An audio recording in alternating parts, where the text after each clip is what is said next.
Hello again, everyone. I was, I'm heading straight into the sun, so I'm sure this video is going to probably kind of suck a little bit, except I'm getting ready to go through a tunnel right now. Anyway, I wanted to talk a little bit more about the play in the center intermediate, or I should say intermediate drive shaft, or intermediate axle shaft, whatever you call that thing that I did the video about where I showed it shaking.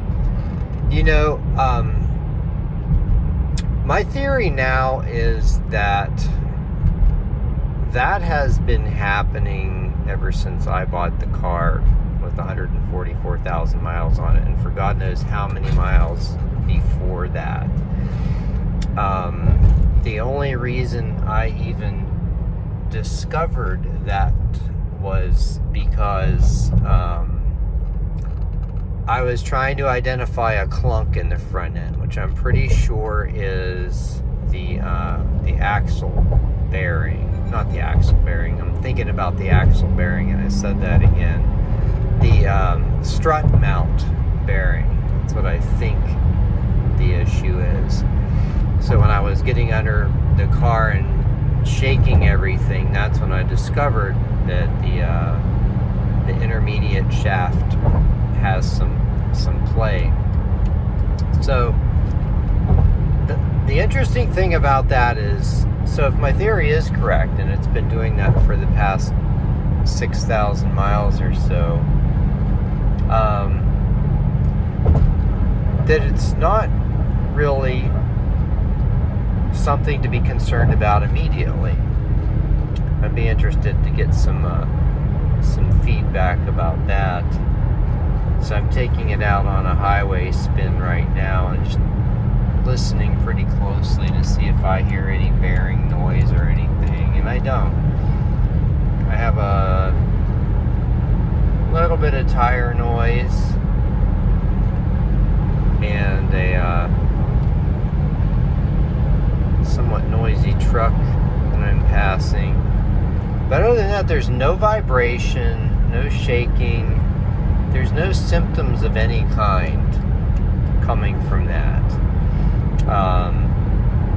So what I'm thinking is, due to the nature of the way the issue is, so the issue is that the whole bearing is a little bit loose in the sleeve that it sits in, but the bearing itself is good. And once I get to a steady state, such as cruising on the highway, it's doing very little. If I can get that a little bit better. Yeah, you're going to get some sun glare. So when I get to the steady state on the highway, it's really doing very little in terms of bouncing around in there. Constant pressure probably just pushes it up against one side or the other, and it just stays there. And even if it does bounce around a little bit, like when I accelerate or whatever, it's not really doing that much. Now, I think eventually over time, yes, it will probably become an issue. And so now I'm kind of curious, how far can I go before that becomes an issue? So I think that's going to be an experiment I'm gonna do next, to see, can I go another 5,000 or 10,000 miles without it changing any from what it is currently. So I have it well documented on that one video, what it looks like now, how much play is there, and so forth. And so I'm just going to drive and see. I think when I took that video, it was probably like at 150,300 miles or something like that.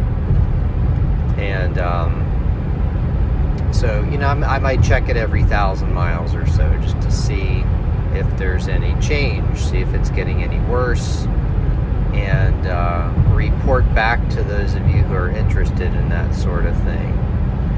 So in a very indirect and weird sort of way, this is a will it run and drive video, but it's more of an over time thing to see how long that I guess it's the oil pan holds up. You know, I'll keep checking. There's no leaks or anything, at least not from that area.